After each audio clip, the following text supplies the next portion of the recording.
which Saturday Night Live always has the most powerful skit at the top of the program, not at 11:30 when the show comes on, not at the end of the show when far fewer people are watching.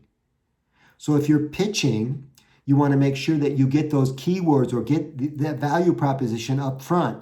Don't go down this long, windy conversational trail because the people just go, oh no, we got another young person on the call,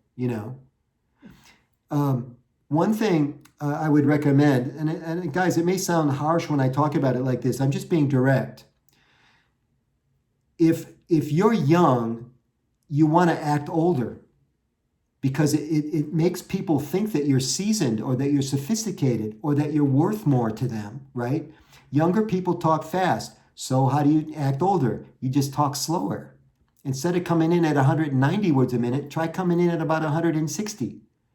Try to use what's called a $100 word or a $1,000 word instead of saying the same words over and over again, like, or basically is a word we use a lot. If somebody uses the word basically a lot, I start to think they can't talk in specifics. You see? It's just a little game. It's a word game. You guys know what word, you play games all the time. Make it a word game and win the word game every single time. Cool. Let's jump down to the sales comment. Sorry, I'm losing track. Can you help, Rachel? Was it Katie? So, yep, Katie had left a comment right after the other one. We're getting, nope. Yeah, we had just started talking about that, but we jumped back to the YouTube.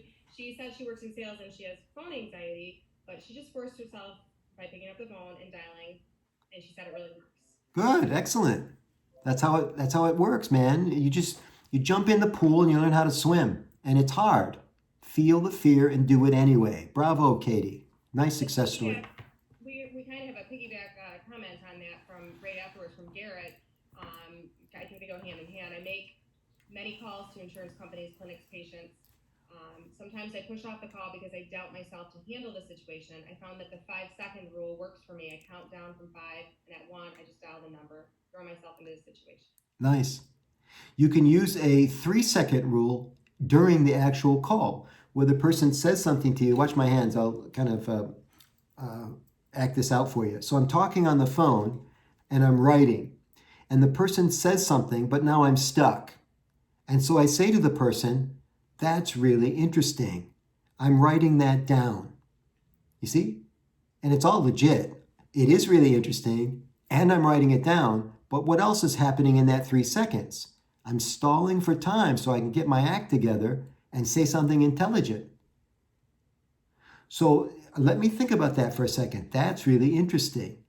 And you'd be surprised how easy it is to keep your composure when you have a few of these little tricks up your sleeve. They're tricks, but nobody gets hurt, right? Like a magic trick. Michael, Henry has I think a question or a comment. He's got his hand raised.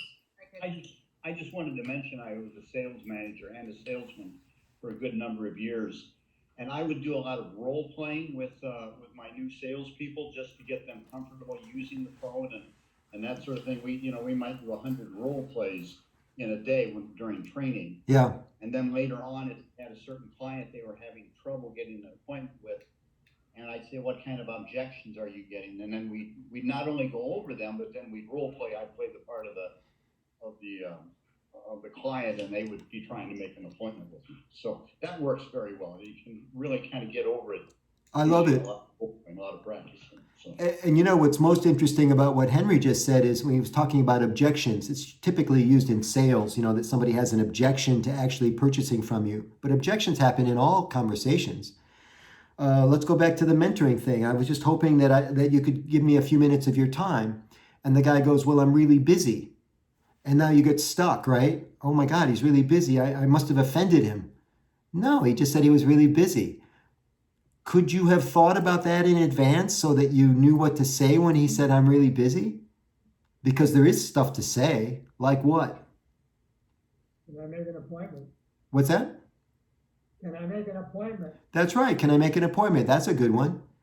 I use humor a lot, so sometimes I just say, I'll make it worth your time. And they start laughing.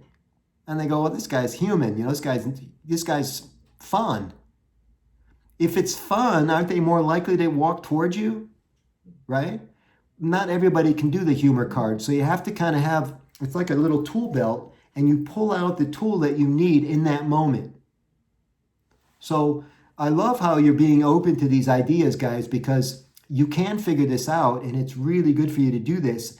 And then who knows, one day you'll be able to repay the favor, pay it forward. You'll give a class just like this, and you'll help some young people. It's a beautiful thing. What else we have?